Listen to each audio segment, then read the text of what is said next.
오늘 우리에게 주신 하나님 말씀은 사도행전 28장 1절에서 2절입니다.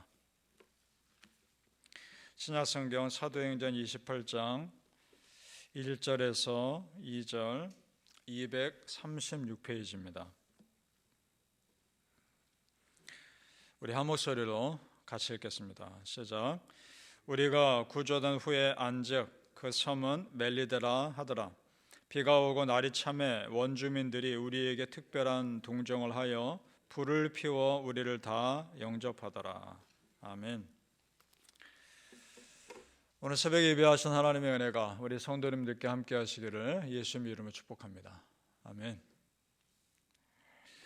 자, 로마로 가는 길에 만난 풍랑 때문에 전혀 뜻밖의 섬 멜리데에 도착합니다. 그곳에서 머물게 됩니다. 바울은 계획하지 않았습니다. 그런데 하나님은 이 멜리데 섬 사람들을 구원하길 원하셨던 것 같습니다. 그래서 그곳에 머물게 되는데 이곳에서 하나님은 바울이 마음껏 사역할 수 있도록 도와주십니다. 보통 우리 섬은 어떻습니까? 섬 사람들은 미신을 더 많이 믿는 경향이 있습니다. 아무래도 이 섬 사람들도 마찬가지였던 것 같습니다. 그래서 이 섬 사람들에게 바울이 영향력을 갖기 위해서라도 바울이 뭔가 특별하다는 것을 보여줄 필요가 있었습니다. 그래서 하나님은 바울 사도를 통해서 작은 기적을 먼저 행하십니다. 바울이 모닥불을 피우는 사이에 뱀이 바울을 뭅니다. 4절을 보시죠. 4절 제가 읽겠습니다. 원주민들이 이 짐승이 그 손에 매달려 있음을 보고 서로 말하되 진실로 이 사람은 살인한 자로다. 바다에서는 구조를 받았으나 공의가 그를 살지 못하게 함이로다 하더니. 자, 무슨 말씀인고 하뇨? 그 섬 사람들이 이렇게 생각했던 것 같습니다. 뱀이 누구를 물고 있으면 물린 그 사람이 뭔가 큰 잘못이 있으니까 뱀이 물었나 보다, 이렇게 여겼던 것 같습니다. 그러니까 바울 사도도 이 사람도 뭔가 큰 잘못이 있나 보다 라고 여긴 겁니다. 그런데 시간이 아무리 많이 지나도 바울이 아무렇지도 않은 겁니다. 그러자 오히려 전혀 반대의 반응이 나옵니다. 6절 말씀 또 보시죠. 6절 말씀 같이 읽을까요? 시작. 그들은 그가 붙든지 혹은 갑자기 쓰러져 죽은 줄로 기다렸다가 오래 기다려도 그에게 아무 이상이 없음을 보고 돌이켜 생각하여 말하되 그를 신이라 하더라. 전혀 반대의 모습이죠. 그러니까 어떻습니까? 바울을 함부로 대할 수 없는 겁니다. 그리고 바울이 말하는 것에 아무래도 귀를 기울였을 겁니다. 자, 그때 마침 그 섬에서 가장 높은 사람의 아버지가 아주 위독한 병에 걸립니다. 누군가 바울에게 알려주었겠죠. 도와달라고. 자기들이 보기에도 바울이 특별해 보이니까 부탁했을 겁니다. 바울이 그 아버지를 살려줍니다. 병고침 역사가 일어나고 이 소문이 순식간에 퍼져서 마을의 아픈 사람들이 다 바울에게 옵니다. 바울이 다 고쳐줍니다. 그럼 여러분 생각해 보세요. 그 섬의 가장 높은 사람이 아버지를 고쳐줬죠. 그 모든 사람들 다 고쳐줬죠. 그럼 그 섬에서 바울의 사역이 얼마나 순조로웠겠습니까? 우연은 없는 겁니다. 이 모든 것들을 통해서 하나님이 기적을 베풀게 하셨고 그를 통해서 역사하십니다. 그래서 성도님들, 믿음의 눈으로 보면 우연이 없다는 것을 아시길 바라고, 지금 내가 하는 일들과 내가 만나는 모든 사람들의 관계가 하나님의 영광을 위해 쓰일 수 있음을 믿으시길 축복합니다. 아멘. 자, 왜 이런 기적이 선교지에서 많이 일어날까요? 선교지에서는 참 기적들이 많이 일어납니다. 그 얘기는 기적 자체가 선교지에서 목적이 아니라는 거고, 병고침 자체가 선교지에서는 목적이 아니라는 겁니다. 그것들을 통해서 말씀의 권위를 높이는 겁니다. 그리고 그곳에 있는 사람들이 말씀을 듣게끔 하기 위한 겁니다. 그래서 선교지에서는 모든 은혜의 가능성을 다 열어두셔야 하는 겁니다. 하나님이 기대 이상의 역사를 하실 수 있기 때문입니다. 믿으십니까? 자, 여기서 성도님들 한 가지 더 깊이 들어가 보죠. 자, 그러면 사실 우리의 삶도 선교지 아닙니까? 우리의 삶이, 복음이 필요한 그곳이 다 선교지 아닙니까? 그러면 우리의 삶도 내 기대 이상의 역사가 일어날 수 있는 겁니다. 믿으십니까? 아멘. 여러분, 믿음에 그래서 어떠한 제한도 두시지 마시기 바랍니다. 삶의 모든 순간, 내 삶의 모든 순간은 하나님의 일하시는 은혜의 재료가 될 수 있습니다. 우리를 예로 들어보죠. 내 모든 삶의 순간이 은혜라는 거 보면서 우리를 예로 들어봅니다. 불과 몇 년 전만 해도 우리는 서로 모르는 사람들이었습니다. 그렇죠? 지금 내가 이곳에서 믿음 생활할 거라는 건 전혀 몰랐습니다. 하나님의 은혜로 모든 여러 많은 과정을 거쳐 지금 우리 이 자리에 앉혀 두셨습니다. 우연입니까? 아니란 말입니다. 하나님의 이끄심이었습니다. 그렇다면 성도님들, 내가 지금 이 순간 가운데 만나는 모든 과정들 의미를 가지시고 지금 이 순간에 최선을 다하시길 바랍니다. 그것이 여기까지 나를 이끄신 하나님에 대해서 내가 진실하게 반응하는 것입니다.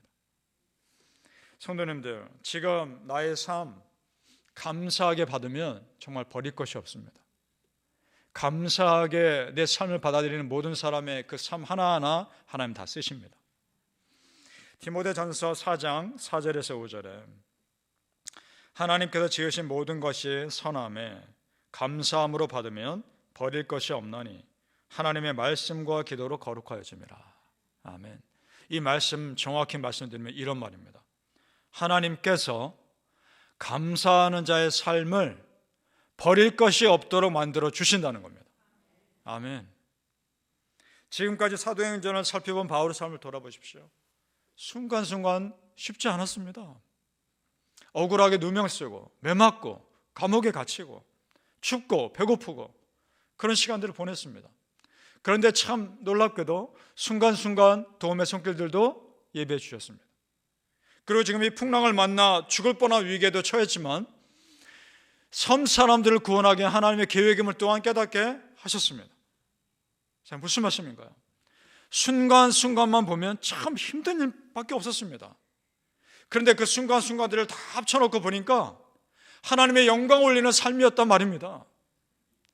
바라기는 성도님들, 지금 내 삶의 순간만 보고 낙심하지 마시고 내 모든 삶의 스토리가 다 합쳐져서 하나님의 영광 돌리는 삶이 될 수 있기를 예수님의 이름으로 축복합니다. 아멘. 바울이 드디어 로마로 도착합니다. 감사하게도 그곳에 비교적 자유롭게 복음을 전할 수 있는 환경이 열려집니다.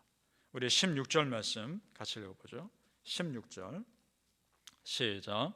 우리가 로마에 들어가니 바울에게는 자기를 지키는 한 군인과 함께 따로 있게 허락하더라. 아멘. 지금 이 상황을 부정적으로만 보면 바울이 군인 한 사람이 바로 옆에 있어서 감시받고 있구나 이렇게 생각할 수 있습니다. 사실 또 그런 것이고, 그런데 우리 믿음의 사람들은 그렇게 생각 안 하죠.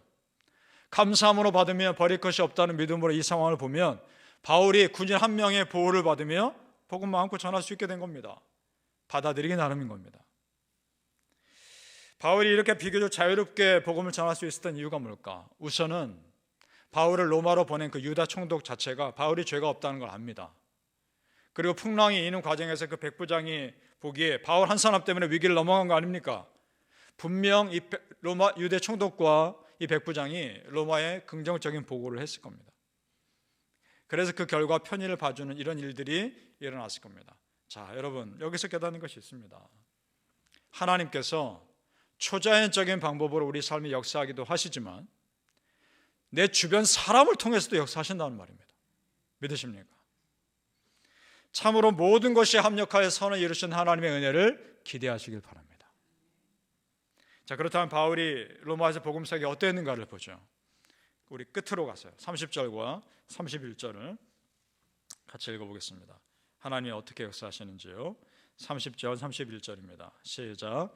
바울이 온 이태를 자기 셋집에 머물면서 자기에게 오는 사람을 다 영접하고 하나님의 나라를 전파하며 주 예수 그리스도에 관한 모든 것을 담대하게 거침없이 가르치더라. 아멘. 은혜 아닙니까? 2년 동안 머물렀다고 되어 있습니다. 그곳에서 마음껏 복음 전합니다. 지금까지 바울 가는 곳마다 얼마나 많은 방해를 받고 마음껏 전할 수가 없었지 않습니까? 근데 로마에서, 그렇게 원하던 로마에서 마음껏 2년 동안 전했으니 바울이 지금 살고 있는 이 집은 바울이 갇혀있는 집이 아니라 로마의 복음을 전하는 은혜의 통로요, 말씀의 통로였던 겁니다. 여러분의 가정이 그렇게 쓰임받기를 축복합니다. 아멘. 그리고 거침없이, 무슨 뜻이냐? 원의 뜻을 보면 방해받지 않고 아무런 방해받지 않고 마음껏 전한 겁니다. 하나님께서 원 없이 바울에게 복음 전하게 하셨습니다. 그렇게 마음껏 전하다가 결국 아무 혐의 없이 풀려납니다. 그래 돌아다니면서 복음을 또 마음껏 전할 수 있었습니다. 그 후에 로마의 네로 황제가 집권한 후에 기독교 박해가 있을 때 그때 붙잡혀서 순교당했다고 전해집니다. 자, 성도님들, 바울의 삶을 보면서 우리에게 도전받는 것이 있는 겁니다. 여러분, 남은 삶 어떻게 살아가실 겁니까? 무엇을 남기고 가실 겁니까? 우리가 믿는 자로서 이 땅에 은혜를 남기고 감사를 남기고 믿음을 남기고 가셔야 하지 않겠습니까? 오늘 사도행전 말씀은 28장에서 끝납니다. 그런데 이제 우리가 또 다른 사도행전을 써내려갈 책임이 우리에게 있는 줄 믿습니다. 바라기는 성도님들, 바울 사도가 못다 기록한 나머지 믿음의 기록들 여러분의 삶으로 기록해 가시기를 예수님의 이름으로 축복합니다. 아멘. 기도하겠습니다. 아버지 하나님, 남은 삶 어떻게 살아가야 할까요?